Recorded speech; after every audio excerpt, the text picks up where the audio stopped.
Yo, what's going on? This is clearly no debating, man. I'm back with another vlog. This vlog is real interesting because I've been seeing a lot of people that has been just going wild about, Cassidy being the industry dude, industry versus the community, yada, yada, yada, boom, boom, boom, boom, boom. Now, where I will say this. I was listening to Black Compass Media. Shout out to them. Go check they out. 100th episode, man. Good job, you guys. Polo, Drizzy, Tony Bro, man. Y'all just keep doing y'all thing, man. Just keep doing y'all thing, man. All of y'all keep doing y'all thing, man. Just keep doing it, man, because I'm enjoying y'all content, real talk. But I believe my homeboy Son Guy, he had put out something about what Drizzy said. And I think Drizzy has a point. The points that he was making was spot on. But at the same time, this is where I think Tony Bro, he didn't get a chance to get it out. And I'm gonna see if I can just go ahead and get my bars out real quick. I think the reason why it had turned into industry versus the culture, or industry versus battle rapper, or however you want to break it down, or whatever you want to call it. And it's simply because of the fact it's like you decided to leave what you thought you had elevated from. And I'm in this case in point, I'm talking about Cassidy. Cassidy in its interviews, where Cassidy was called a battle rapper, and he corrected the interviewer and said, I am not a battle rapper, I am an artist. And it was like, yeah, that's where I came from, but I elevated from that. Again, go back to 2014, he did an interview with Hip Hop DX, if I remember correctly, where they asked him, would he ever go back into battling? And he was like, why would I take a step back to do that? Now, fast forward, and here you are battling. You battled Disaster. You did your thing versus Disaster, but here you are, you're back here. And not only are you back here, but then you're saying, I am the culture. I created all of this. And it's like, you're basically trying to take the credit for bricks that was laid. It's almost basically like saying, this. You put out the blueprint to how to build the house. You started the framework, and then you decided, you know what? Fuck this house. I don't like the ambiance right here. I don't like how the river looks over here. So I'm gonna just go 20 miles this way, build a new house, build a better house versus this, and I'm gonna just leave this structure here. And then somebody comes along, the Murder Moops, the Luxes, the Averbs, the Hitman Hollows, the Calicos of the world, the Big T's of the world. They come, they see this structure that you left, this frame that you left, and they decide to build it into something else. And then not only did they build it to something else, it start attracting people to come look at it. It start attracting people to come see it. It start attracting people to pay attention to it. And then all of a sudden you come back and say, this is my house. And it's like, okay, understand it. Granted, yes, you built the framework for the house, but you left it in ruins because it was beneath you. It was beneath you. The way that the river looked was beneath you. The way that the sun hit the river, or the way that the sun looked when it set, you didn't like, so you decided to leave it. Where Drizzy do have a point at also, though, is that y'all can't really say that y'all are against him because y'all are putting out music to try to get into the industry. And he has a point. If y'all end up making a big hit, you can't tell me that none of y'all will not walk away and be like, oh, I'm going to need way more to come back to battle. I'm going to need way more to come back to battle. Again, I don't think, Cassidy was that person that would say, get your chicken up. But what made Calico would made the Hitman Hollers would made the Averbs start asking for money was because what Mook did at Summer Madness 2. The minute that Mook opened up his mouth and said, yo, Smack gave me 20 to battle Iron, that's when all of the other battle rappers said, you know what?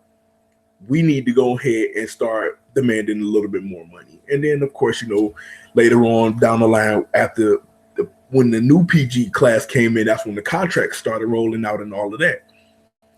So Drizzy had a point with y'all can't be mad because y'all are trying to get in that industry.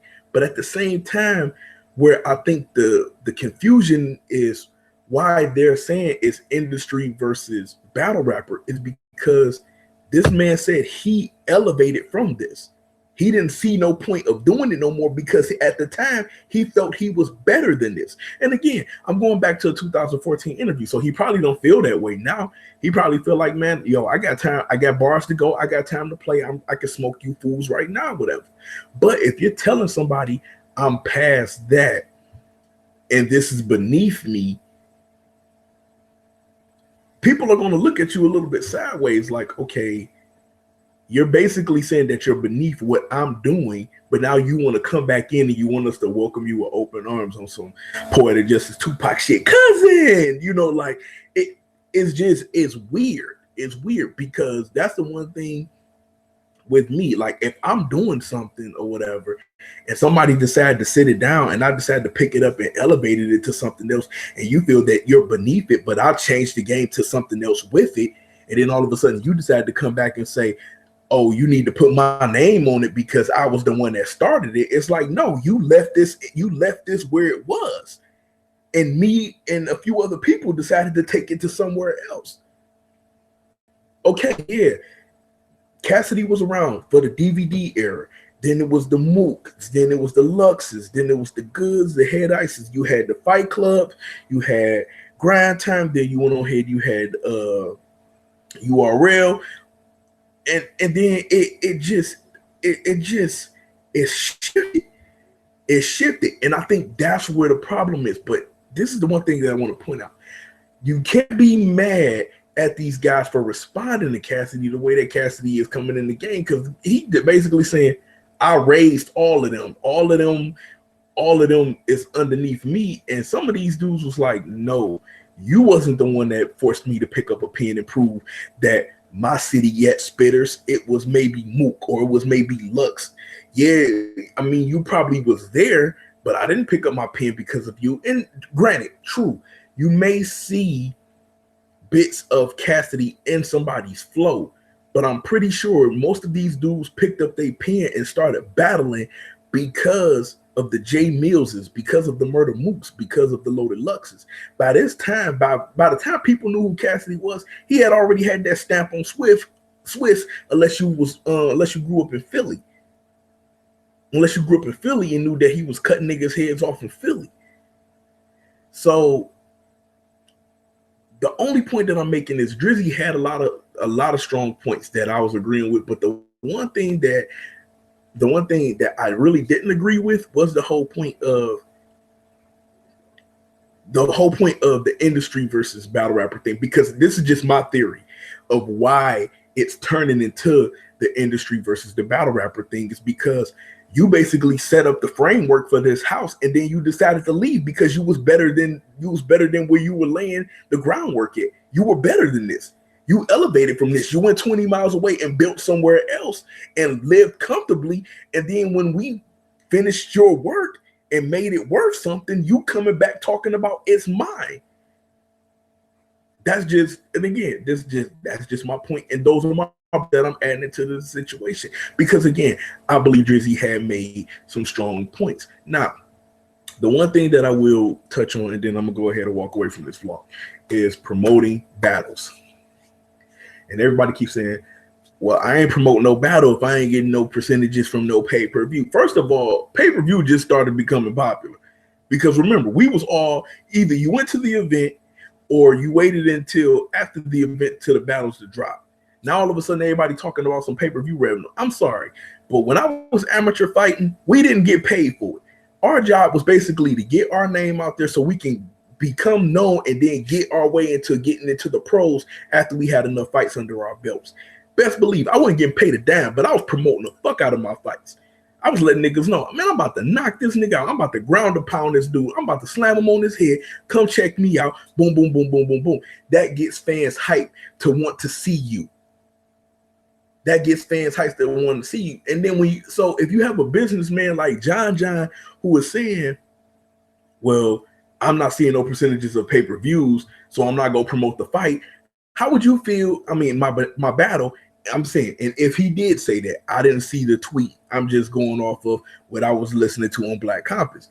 If you did say that, how would you feel if your Bulls on Bullpen didn't promote nothing?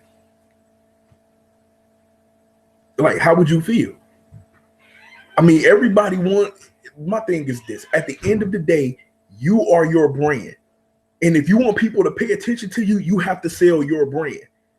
No matter if you are the 10 million view man, the 15 million view man, you still have a brand to keep selling, regardless of anything. If you're putting out music, I'm guaranteeing that you're liking when people retweeting your music, or you're liking because people are using your music to promote, or you're promoting your own music. You're probably retweeting like crazy, talking to this DJ, that DJ, and all over. Okay, we'll do the same thing with your battles. You have to promote your fights. I'm sorry. This is the era. This is the game you decided to get into. So you have to put in the work. It's more than just standing on stage, putting in 3 minutes, 9 minutes, 10 minutes, 15, 20 minutes of material, and then walking off the stage, because you still have to promote your fight. And all of this, well, people know who I am, so I ain't even got to promote it. Mayweather is 50-0. You cannot name one time he did not promote a fight. If all of y'all look at yourselves as Mayweather, or y'all look at yourself as this fighter, that fighter, or anything, name a time that they didn't promote a fight. Name a time Conor McGregor didn't promote a fight. Name a time Roy Jones Jr. in his prime didn't promote a fight. Name a time Mike Tyson in his prime didn't promote a fight. Name a time Ali did not promote a fight.